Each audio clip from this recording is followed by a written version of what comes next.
Oh. Morning, day 6. Day 7's coming. Here in New York City, spring seems to have finally, probably, maybe, hopefully sprung. May it be thus where you are. Right now, though, we have yesterday's six-pack, and the topics are especially widely scattered, which is what trivia is really supposed to be. It's one of the things that makes LearnedLeague great, that pulling of facts from the 6 corners of the earth.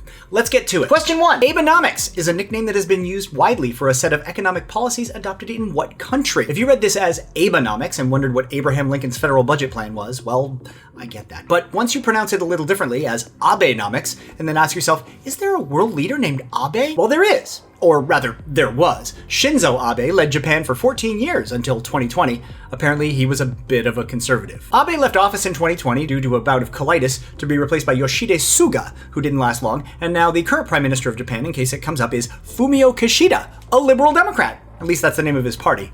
He got the job last October, so he's still new at it. Question 2. Of the 14 current territories formerly administered by the US, 5 have a permanent non-military population. Which of these territories' populations is the largest among the group? Okay, you ever get a question that feels like a trick question because it just seems like it's a little too easy? And that's not a brag, by the way. I mean, this happens to everyone. Am I missing something? Or is that just the answer? It's cool. It's just a little disconcerting. I don't know if I could name all the US's foreign territories. There's Guam, American Samoa, the US Virgin Islands. But anyway, once I hit on Puerto Rico, it's gotta be Puerto Rico, right?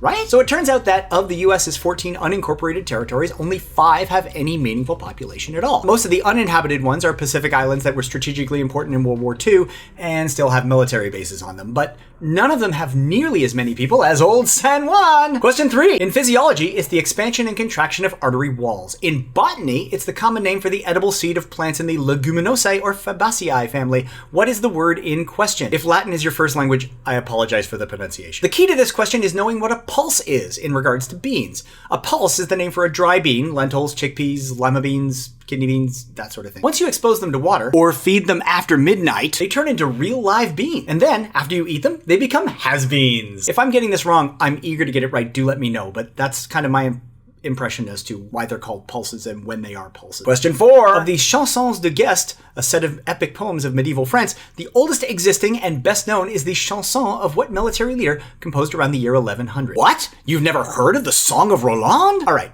I won't sing you the whole thing, or really any of it, because I don't really know it, but it is the oldest surviving sample of a creative literary work written in what would now be called French, so it's a big deal. Roland was a leader in Charlemagne's army, fighting a war against a Muslim army in Spain. In the song, it's been years of battles, and they're looking for a way to end this stupid war. How relevant right now. But there's intrigue, and a bit of back and forth, and, well, a lot of blood, and everyone dies except Charlemagne. Sorry to spoil a 900-year-old poem for you. Oops! Also, some things never change. Question 5! What CBS procedural drama, currently in its 19th season, has ranked in the top 5 in Nielsen broadcast ratings every year since the 2008-2009 television season? Okay, this is just one you should probably keep in mind. This country is divided down the middle. Not liberals versus conservatives, not vaccines versus anti-vax, not hot dog is a sandwich versus hot dog is not a sandwich. That's not the divide. The real divide in this country?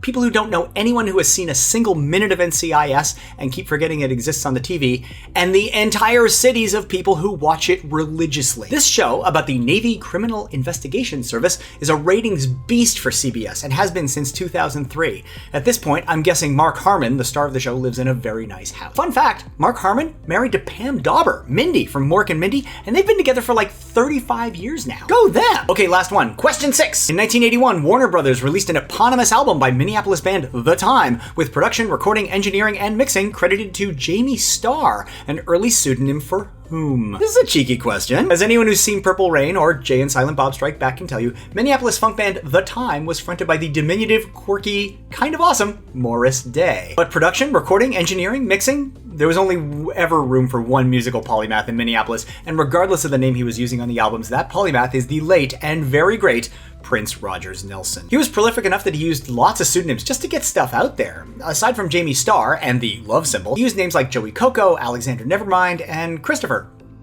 Just Christopher. Miss you, you little purple genius freak. See you tomorrow!